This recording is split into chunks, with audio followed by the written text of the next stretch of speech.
श्री स्वस्तानी परमेश्वर्यै नमः। चन्दन अक्षता फूल लिएर स्वस्तानी परमेश्वरीको सबैजनाले ध्यान गरौँ। स्वस्तानी परमेश्वरीको ध्यान एकाग्र भक्तिपूर्वक गरी स्वस्तानी परमेश्वरीको आज 5औं अध्यायको कथा हामी श्रवण गर्नेछौँ। यम ब्रह्मा वरुणेन्द्र रुद्र मरुतस्तुन्वन्ति दिव्यैस्तवैर वेदै साङ्गपद क्रमोपनिषदैर गायन्ति यम सामगा ध्यानावस्थित तद्गतेन मनसा पश्यन्ति यम योगिनो यस्यान्तं न विदुषुरसुरगणा देवाय तस्मै नमः। श्रीमच्चन्दन चर्चितोज्ज्वलवपु शुक्लाम्बरा मल्लिका मालालङ्कृत कुण्डला प्रविलसन् मुक्तावली शोभिता सर्वज्ञाननिदान पुस्तकधरी रुद्राक्षमालाधरी वाग्देवी वदनाम्बुजे वसतु मे त्रैलोक्यमाता चिरं मुखं करोति वाचालं पङ्गुं लङ्घयते गिरिं यत्कृपातमहं वन्दे परमानन्दमाधवं। नमो भगवते तस्मै व्यासाय मिततेजसे यस्य प्रसादात् वक्ष्यामि नारायण कथामिमां। नारायणं नमस्कृत्य नरं चैव नरोत्तमं देवीं सरस्वतीं व्यासं ततो जयमुदीरयेत्। यति भनेर पुष्पाञ्जली पुस्तकमा अर्पण गरी भगवती स्वस्तानी जगदम्बिका परमेश्वरीलाई भक्तिभावपूर्वक साष्टाङ्ग दण्डवत प्रणाम गरी एकाग्र भएर भगवती माताको कथा श्रवण गरौँ। स्वस्तानी परमेश्वरीको जय, पशुपतिनाथ भगवानको जय। ओम नमो भगवते वासुदेवाय। अथ पञ्चमोऽध्यायः। कुमारजी आज्ञा गर्नुहुन्छ, ये अगस्त्य मुनि दक्ष प्रजापतिले 33 कोटी कन्या 33 कोटी देवतालाई दान दिई सबैलाई ज्वाइँ बनाई आनन्दले रहे। हे अगस्त्य मुनि, सतीदेवीलाई श्री महादेवले विवाह गर्नुभएको कुरा सुनिसकेपछि अब के सुन्नको इच्छा छ भन, म भन्दछु भनी कुमारले भन्दा अगस्त्य मुनि बिन्ती गर्दछन्। हे कुमार, त्रिपुरासुरले कसको तपस्या गर्यो, श्री महादेवले त्यसलाई कसरी भस्म गर्नुभयो, यो सब मलाई आज्ञा गर्नुहोस् भन्दा कुमार आज्ञा गर्नुहुन्छ। हे अगस्त्य मुनि, अघि जब भगवान विष्णुले हिरण्यक्षलाई मार्नुभयो तब सम्पूर्ण दैत्य साह्रै दुखी भई पीर मान्न लागे। अनि मय नामको दैत्यले बडो पीर मानी मनमा विचार गर्न लाग्यो। कामदेव नहुँदा जस्ती रति थिइन् त्यसै त्यो दैत्यको राजा मय पनि भयो। अनि मनमा केशुर चढ्यो र अरू दुई दैत्य ताराक्ष र विद्युत प्रभ नाम गरेका आफ्ना साथीका साथ यो मय अघोरको तपस्या गर्न लाग्यो। ती दैत्य माघ पुषको टिप्पा दिने जाडाभरि हिमालयमा गई बस्दथे। जेठ वैशाखका टलटलापुर घाममा पञ्चाग्नि तापी तपस्या गर्दथे। मुसलधारे पानीमा बिना खप्पर चौरमा बसी तपस्या गर्दथे। यस्तै तरहले तपस्या गर्दा गर्दा तिनीहरूले दिव्य 10,000 वर्ष बिताए। ती दैत्यका जीवमा केवल छाडा र हाड मात्र बाँकी रह्यो। फेरि ठुलो सुखदेखि पनि ठगिए तैपनि तिनीहरू सूर्य समान तेजस्वी देखिन लागे र तिनका तपस्यादेखि ब्रह्माजी प्रत्यक्ष भएर भन्न लाग्नुभयो, हे दैत्य हो, तिमीहरू दैत्यका श्रेष्ठ छौ। तिमीहरूको तपस्यादेखि बहुतै खुसी भए। अब तिमीहरूको मनमा जे इच्छा छ त्यो वर माग, म दिन्छु। यसो सुनेर तिनीहरूले ब्रह्माजीलाई साष्टाङ्ग दण्डवत प्रणाम गरे। खाली घुँडाले मात्र भूमिमा टेकी हात जोरी बिन्ती गरे, हे ब्रह्माजी, हजुर हामीदेखि प्रसन्न हुनुहुन्छ भने हामीलाई अवध्यत्व कसैले मार्न नसक्ने वरदान दिनुहोस्। हाम्रो बल पराक्रम पनि ठुलो होस्। फेरि विमान सम्मान जुन म सुन्दर 3वटा पुर बनाउने छु त्यसमा मानिसहरू जान नसकुन्। कसै गरे पनि हाम्रो मृत्यु नहोस्। हामी ठुला बलवान पराक्रमी हौ, यस्तो वर दिनुहोस्। यसरी वरदान मागेको सुनि ब्रह्माजी आज्ञा गर्नुहुन्छ, हे दानव श्रेष्ठ, यस्तो अवध्यत्व वर दिन म सक्दिन। कसै गरे पनि नमर्ने वर छोडी अर्को वर माग, म दिन्छु, त्यसमा फरक नमान। यसरी ब्रह्माजीबाट आज्ञा भएको सुनि मय दैत्य फेरि भन्दछ, हे प्रभु, अघि मैले बिन्ती गरे जति कुरा सबै होस्। मृत्युको हकलाई ती मैले बनाएका पुर 3वटा एकै ठाउँमा रहनेछन्। जब 10,000 वर्ष पुरा होला तब ती 3 पुर आधा निमेष भर मात्र एकै ठाउँमा जोडिउन्। त्यस आधा निमेषभित्र एक बाणले ती 3 पुर जो नाश गर्न सक्छ त्यही वीर हामीलाई मार्न समर्थ होस्। त्यस्तो मयको वचन सुनि तथास्तु भनी ब्रह्माजी सत्यलोक जानुभयो। अनि त्यसमय दानवले पनि जगतको नाश गर्नका निमित्त आदि कल्पमा 3 पुर रच्यो। ती ती 3 पुरमा पहिला पुर चाहिँ फलामको, दोस्रो चाँदीको, तेस्रो सुनको बनायो। 3 पुर टह टह जुन लाग्नाले अति शीतल थिए। ठाउँ ठाउँमा रङ्गबिरङ्गका आँखी झ्यालहरू बनेका घरमा अटालीहरू पनि, अग्ला अग्ला आँगनहरू पनि कुँदिएका।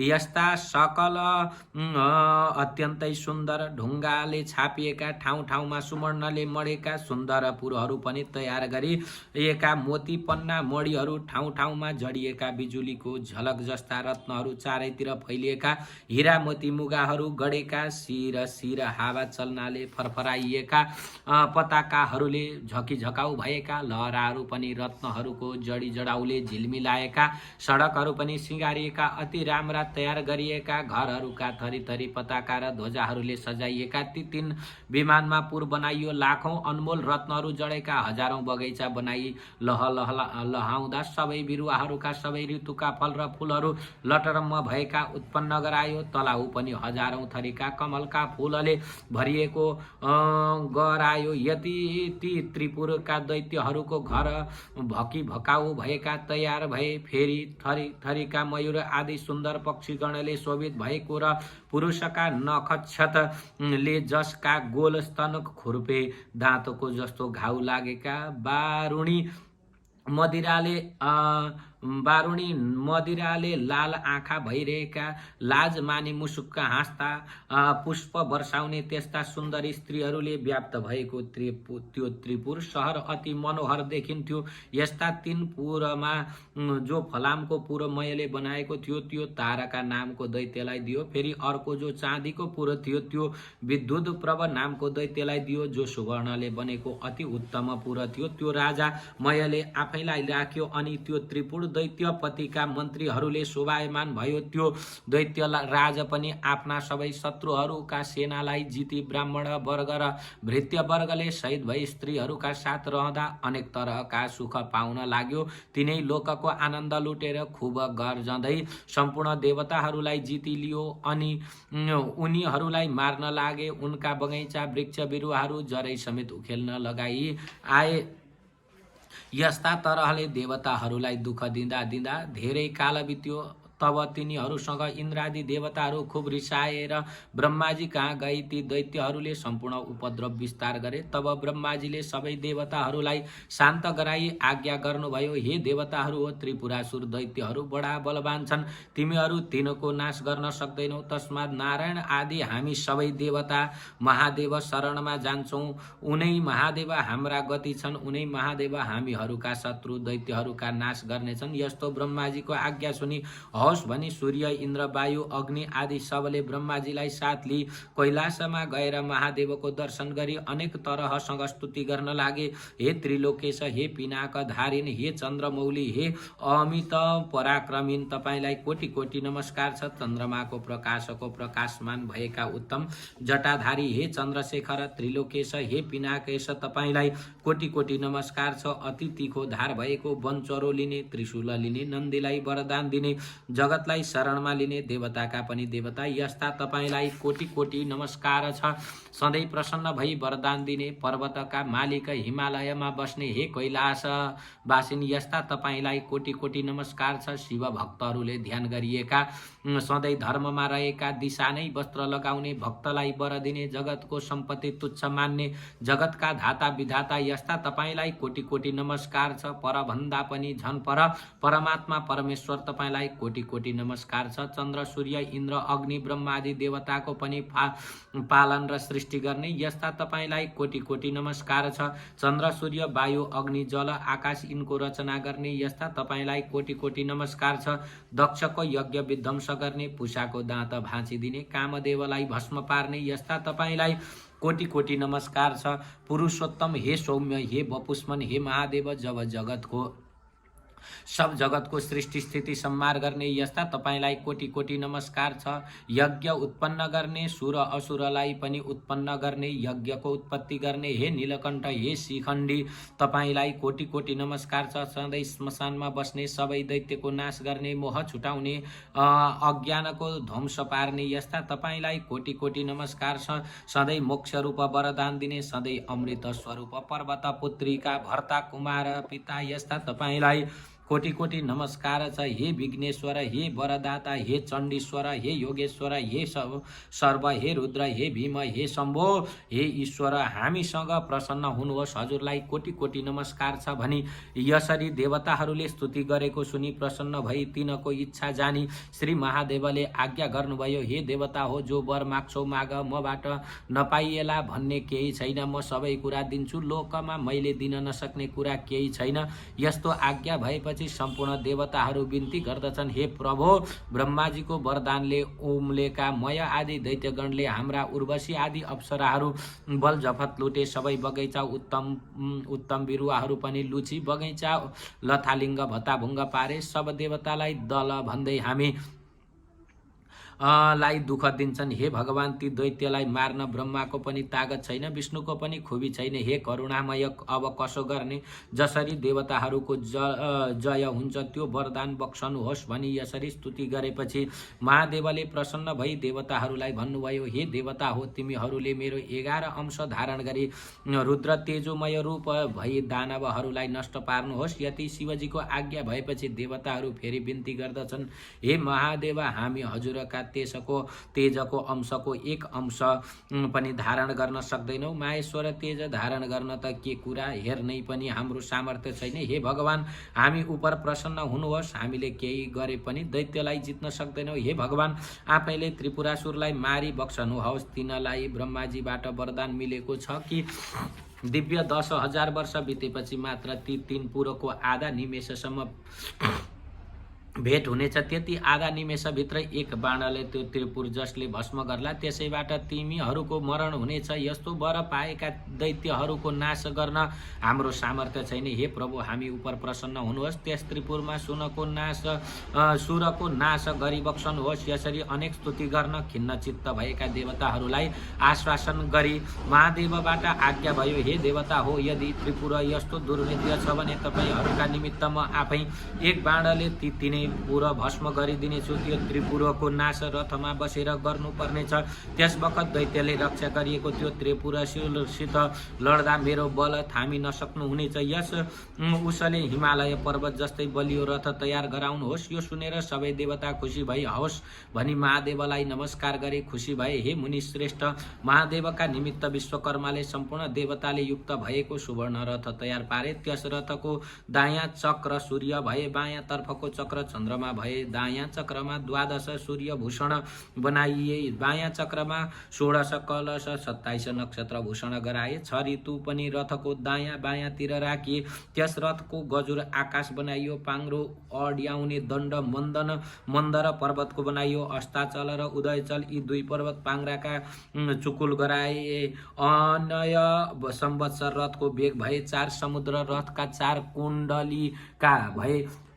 गंगा आदि सबै तीर्थहरू रङ बिरङका गहना कपडाले टाँगिएर स्त्री रूप भएर हातमा चमरले त्यस रथमा बसे। लगाम पक्री हाँक्ने सारथी ब्रह्मा भए। ब्रह्म स्वरूप ओमकारको कोर्रा बनाए। विन्ध्य पर्वतको छाता बनाए। चित्रकूटाचल पर्वतको पार्श्व दण्ड बनाइयो। सुमेरु पर्वतको धनु बनाए। शेषनाग धनुषको ताँदो भए। सरस्वती देवी घण्टा भइन्। साक्षात नारायण भगवान विष्णु अग्नि बाणको टुप्पो भए। 4 वेद रथका 4 घोडा भए।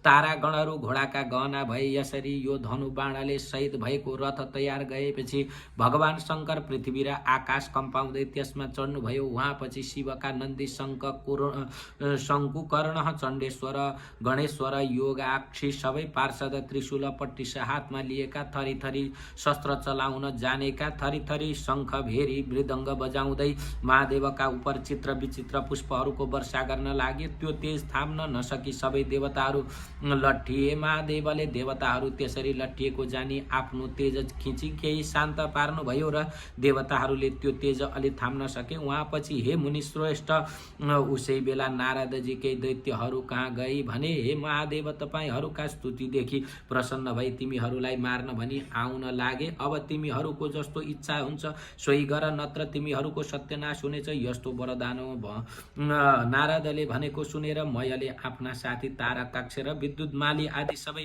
दैत्यगणलाई त्यो कुरा सुनायो। तब दैत्यगणमा श्रेष्ठ तारकाक्षले भन्ने हे राजन किन चिन्ता गर्नुहुन्छ, वास्तवमा देवताहरूलाई मार्न सकिन्छ। यो त्रिपुर भेदन गर्न कसले सामर्थ्य छ र देवता यक्ष गन्धर्व किन्नर सबै मिली आए पनि यो त्रिपुर अभेद्य छ। फेरि साम दाम दण्ड भेद आदि नीति छन् ती आइलागे भने बलियो शत्रुलाई पराक्रमले जाइ लागि जित्नु पर्दछ। यसरी राजा तारकाक्षले भनेको सुनि विद्युतमाली भन्दछ हे राजन बलहीन देवताहरू हामीसित केही गरे पनि भिड्न सक्दैनन्, त्यही पनि तिनीहरू मूर्ख्याइले हामीसित लड्न आए भने अवश्य मारिनेछन्। हे राजन चिन्ता के को छ र लडौँ, सबै देवतालाई जिती तिनै लोकको इन्द्र पद भोग गर्नुहोस् अनि हिरण्याक्ष हिरण्यकशिपु जस्तो भएर 14 भुवनको सम्पत्ति भोग गरे तिनीहरूको काँटमा पुग्नुहोस्। यसरी विद्युतमालीले भनेको सुनि मय भन्दछ हे दैत्यवीर हो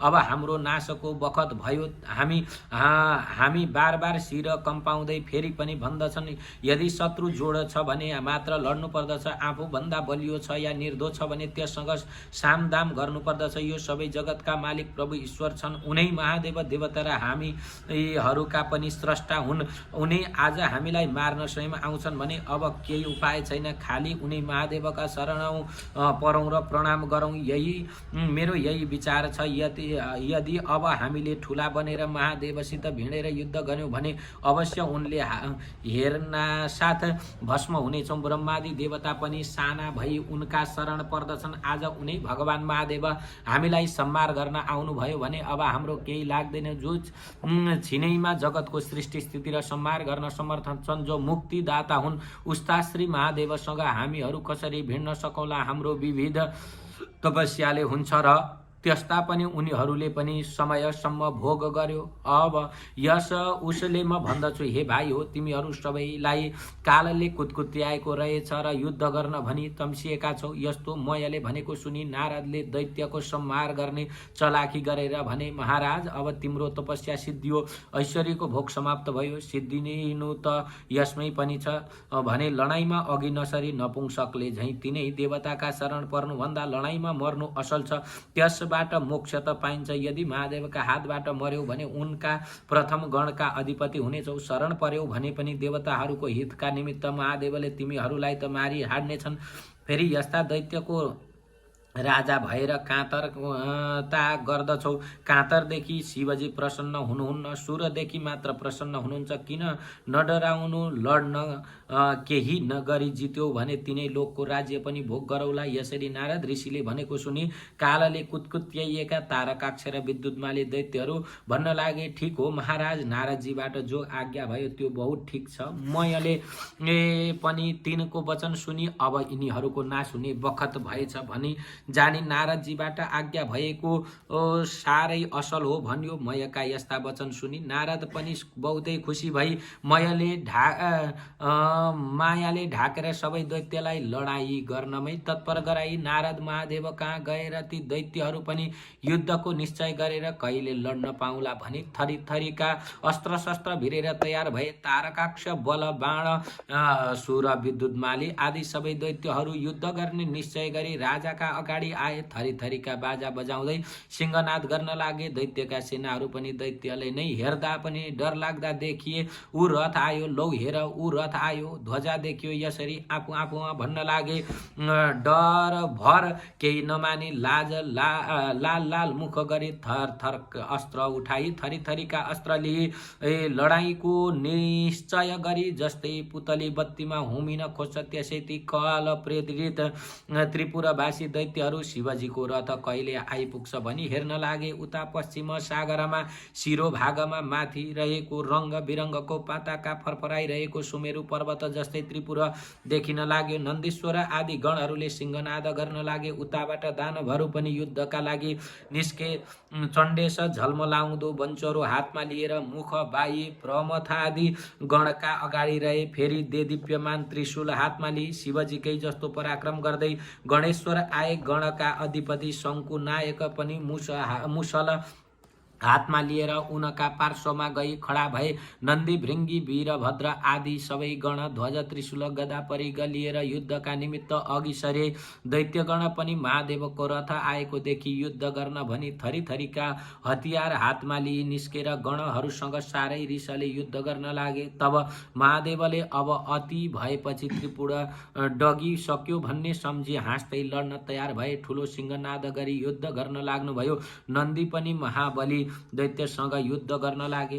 श्रृङ्गीले पनि 10 बाण छोडी विद्युत प्रभलाई भेदन गरे। फेरि लाल लाल आँखा गरी शिलाले ठोक्दा पनि त्यसलाई केही भएन। श्रृङ्गी र रेटीले त्यसको पिठ्यौमा प्रहार गरे। तब त्यसले पनि पूर्ण हुङ्कार गरी शूलले भृङ्गी र रेटीलाई प्रहार गर्यो। यसको चोट खप्न नसकी भृङ्गी र रेटी त्यहाँबाट भागे। जब त्यस दैत्य राजाले तिनीहरूलाई जिते थियो तब गणनायक गणेशका काँधमा 1000 बाण छोडी छिया पार्यो। फेरि 63 पल्ट 10 बाण छोडी गणेशका मर्ममा घाउ गरायो। तब गणेशजी खुब रिसाएर आफ्नो सुड पसारी त्यसका गर्दनमा बेरी परक्क निमुठी मत्ता हात्तीले कमलको फूल सुडले बेरी तलाउबाट उखेली फ्याँके झैँ गरी विद्युत प्रभको शिर उखेली फ्याँकिदिएको शरीरबाट छुट्टिएको त्यो शिर तलाउबाट छुट्टिएर हात्तीका दाँतमा अड्केको कमलको फूल झैँ देखियो। त्यो देखि भृङ्गीले नाना तरहले गणेशजीको गान गरे। तब नेमी र बल दुई दैत्य रिसले चुर भई आए। गणेशलाई मर्ममा बाण छोडी घाउ गराउन लागे। शङ्कुकर्णले तिनलाई बिचैमा रोकी तिनका ध्वजा रथ सारथी घोडा सब काटी तिनलाई विरथी गराए। तब ती दुईटा दैत्य पनि झट्ट अर्को रथमा चढेर आए। ती चण्डेश्वर गणनायकका मर्ममा हजारौं बाण हानी घाउ लगाउन लागे। तब ती गणेश्वरले पनि रिसले लाल लाल आँखा पारी भयंकर मुसलको प्रहार गरी दुवैलाई यमराज कहाँ पुर्याइदिनु भयो। अनि पछि त्रिपुरवासी जो ठुला दैत्यहरू त्यति सब रिसाउँदै बराबर लुणा निस्केर नाना तरहका बाण ध्वज त्रिशूल बन्चरो लिएर महादेव गणमाथि झम्टी घनघोर युद्ध गर्न लागे। शिवगण पनि शिवको आज्ञा पाएर उस्तै उन्मत्त सिंहले मृगहरूलाई भड्काउँछ त्यस्तै गरी दैत्यका सैन्यलाई झर्काई बार छिन्न भिन्न पारी मार्न लागे। दैत्यहरूका कसैका शिर छैनन्, कसैका गिँडा छैनन्। यस्तै रीतले नाश हुन लागे। रगतको नदी बगे झैँ भयो। हावाले छिन्न भिन्न भएको मेघ झैँ र वज्रको तोडले चकनाचुर भएका पर्वतहरूका टाकुरा झैँ गिर्दै सब दैत्यहरू पश्चिम समुद्रमा मर्न लागे। जब नेमी र बल नामक दैत्यलाई अंशुकर्णले मारे भन्ने दैत्यहरूले सुने तब रिसले चुर भएर तारक नाउँको दैत्यले पुरदेखि निस्की गणनायकहरूमाथि झम्ट्यो र तरहसित बाण वर्षा गर्यो। तब गणनायक शङ्कुकर्णले पनि त्यस महाबली दैत्यका शिरमा प्रहार गरी सिंहनाद गरे। जब त्यो दैत्य केही गर्ला भने जस्तो भयो तब झन त्यस दैत्यलाई भालाले प्रहार गरी अनि त्यो तारक दैत्य पनि रिसले मुरमुराउँदै उठेर चक्र प्रहार गर्यो। गणेश्वर शङ्कुकर्णले पनि मुड्कीले नै खुब पीडा पर्ने गरी त्यसलाई हाने। शङ्कुकर्णको मुड्की खाएपछि त्यो मूर्छा परि भूमिमा गिरियो र हतियारहरू छाडी त्यो दैत्यराज चोट खप्न नसकी मृत्युमा प्राप्त भयो। यसरी त्यसलाई गिरेको देखि दानवहरूले उठाई मयका दरबारमा लिई आई सारा हाल बताई विलाप गर्न लागे। तब ती रुन लागेका दैत्यहरूलाई सम्झाई बुझाई मयले भन्यो, मेरा घरमा अमृतको कुण्ड छ, त्यसैमा दैत्यहरूलाई चोबी बचाऊ। ती दैत्यहरूले हवस् भनी प्रसन्न भएर अमृतमा चोबी दैत्यपति तारकासुरलाई जियाई मरेका अरू दैत्यलाई पनि बचाइदिए। अनि खुसी भएर मयलाई शिर नुहाई प्रणाम गरे। तब त्यो तारकाक्ष फेरि तुरुन्तै संग्राम भूमिमा आयो र ब्रह्माजीलाई देखि आफ्ना बायाँ हातले त्यस दैत्यलाई देखाई भन्न लाग्नु भयो, हे महादेव, त्यो दैत्य अघि मरेको थियो, अहिले फेरि बाँचेर आएछ। मयका घरमा अमृत छ, त्यसैले दैत्यहरूलाई बचाउँछ। हे शम्भो, यसको घरमा अमृत छौन्जेल त्यो त्यो मरेका दैत्यहरूलाई बराबर जियाउनेछ। यसले बाण प्रहार गरेर त्यो अमृत शोषिलिनुपर्छ। यस्तो सुनि महादेवले बाण प्रहार गरी अमृत शोषिलिनुभयो र त्यो देखि ब्रह्माजी बिन्ती गर्नुहुन्छ, हे देवेश, अब यो बाण चाँडै नै छोड्नु भए शत्रुनाश होलान्। यी पुर आधा निमेषभर जोडिएर फेरि अलग हुनेछन्। यसै बेला बाण प्रहार गर्नुहोस्। यी पुर जोडी अलग भएपछि फेरि पनि छोडे पनि केही हुँदैन। हे भगवान, यदि मेरो बिन्ती लाग्यो भने बाण प्रहार गर्नुहोस् र यो त्रिपुरको नाश गर्नुहोस्। यस्तो ब्रह्माजीले भनेको वचन सुनि श्री महादेवले लौ हुन्छ भनी त्यो उग्र बाण धनुषमा चढाई धनु तलमाथि झुकात गर्नुभयो। दिव्य 10,000 वर्ष पुगेपछि आधा निमेषका निमित्त त्रिपुर जोडिएको मात्र थियो। महादेवले आफ्ना योग बलले त्यस बखत सारा जगत विश्व निश्चल गराउनु भयो र उहाँपछि उसको टुप्पामा अग्नि र चन्द्रमा थिए। त्यो नारायण रूपी बाण प्रहार गरिहाल्नुभयो। त्यो बाण महादेवले प्रहार गर्न साथ यस त्रिपुरका घर चारैतिर डढ्न लागे। आमैनी बामैनी अब लौ मरियो मरेनी यस्तो चिच्याएको मात्र सुनिन लागे। तब महादेवले नन्दीलाई डाकी हराउनु भयो। हे नन्दी, तिमी चाँडो गई अग्निलाई भन, त्यो मय मेरो भक्त हो, त्यसलाई तिमीले नडराउनु। महादेवको यस्तो आज्ञा सुनि आफ्ना तपोबलले आयु तुल्य भई बाण भन्दा पनि चाँडो गरी नन्दीजी मयको घर पुगे। त्यहाँ गई देखे मय दैत्य शिवलिङ्ग अगाडि राखी शिवको ध्यान गरी बसिरहेको रहेछ। तब नन्दीले बोलाएर तिमीलाई अग्निले जलाउने छैनन् भनेर ती गणलाई नमस्कार गर्यो। उसै बेला अग्नि पनि त्यहाँ आइपुगेर उनलाई नन्दीले महादेवको आज्ञा सुनाई। अब अग्निले मयलाई भने कि अब यहाँबाट तिमी चाँडै निस्क। मय पनि हवस् भनी सुवर्णमय रस शिवलिङ्गले उनी खेरै पातालमा गयो। नन्दीले पनि फर्की सबै विस्तार महादेवसँग बिन्ती गरेर त्यसपछि त्रिपुर भस्म हुन लाग्यो। त्यसमा वेदी र घर सबै भस्म भए। दैत्यहरूले खाली रोए कराएको शब्द सुनिन लाग्यो। वस्त्र खुस्केका स्त्रीहरूले पनि निस्कँदै रोएको शब्द सुनि लाग्यो। झ्याल विमान अटालीहरूमा झुलेका यौवनवती मदले लाल आँखा भएका आफ्ना पतिहरूका प्यारी भएका स्त्रीहरू अग्नि बाणले भयभीत भई जथाभावी दगुर्न लागे, देखिन लागे। यस्तै पर्वतमा रहेका किन्नरहरू व्याकुल हुन्छन्। यसै कोही आफ्ना पतिलाई आकुल भई अङ्कमाल गर्न लागे, कोही भाग्न लागे। बाँकी रहेका दैत्यहरू पनि आफ्ना स्त्रीहरूलाई बोकी त्रिपुरदेखि भाग्न लागे। शिव भक्ति नभएर त्यसरी दुःख पाएका गहना वस्त्र केही पनि नभएका देख्नमा पर्वत जत्रा दैत्यहरू सागरमा खस्न लागेका देखिन थाले। जो स्त्रीगण आलुक भई समुद्रमा खसेथे त्यो दानव गिरे थियो। तिनलाई थरीथरीका जल जन्तुले लुच्न लागे। आफ्ना पतिलाई जलमा देखि आकुल भई विलाप गर्दै अग्निमा प्रवेश गरी डढी मरेका पनि देखिन लागे। रतिका अन्त्यमा खेदित भएका फेरि कामले पनि प्रियाका साथमा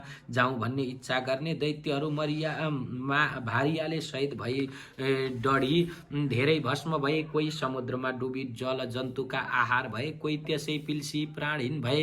यसरी विष्णु अग्नि र सोममय बाणले त्रिपुरको भस्म गराइदिए र त्यो सबै त्रिपुर सागरमा डुबाई। फेरि त्यो बाण शिवजीका हातमा आइपुग्यो। यसरी त्रिपुर डढेपछि ब्रह्माजी सबै देवता आफ्ना आफ्ना अधिकारमा रहेर शिवजीलाई प्रणाम गरी स्तुति गर्न लागे। हे भगवान, जो रौद्र कर्म आज हजुरले गर्नुभयो त्यो अरू कोही गर्न सक्दैन। आज हजुरले दैत्य मारी त्रिपुर भस्म गर्नुभयो। हे महादेव, हाम्रो आपत्ति हर्नुभयो। सबैतिर सधैँ स्थिर भएर रहने यस्ता हजुरलाई नमस्कार छ। यो सुनेर महादेवबाट आज्ञा भयो, हे देवता हो, तिमीहरूलाई सधैँ पुत्रवत पालन गर्नुपर्दछ। आज शत्रु मर्नाले तिमीहरूको अभिलाषा पूरा भयो। अब तिमीहरू खुसी भई आफ्ना आफ्ना घरमा जाऊ। यस्तो महादेवको आज्ञा पाएपछि शिवजीलाई प्रणाम गरी सब देवता आफ्ना आफ्ना आश्रममा गए। देवता गएपछि साध्यहरूबाट पुजिँदै नन्दी भृङ्गी भूतप्रेत प्रमथ गणले सहित महादेव पनि कैलाशमा पाल्नुभयो। हे मुनि, कसैले वर्णन गर्न नसक्ने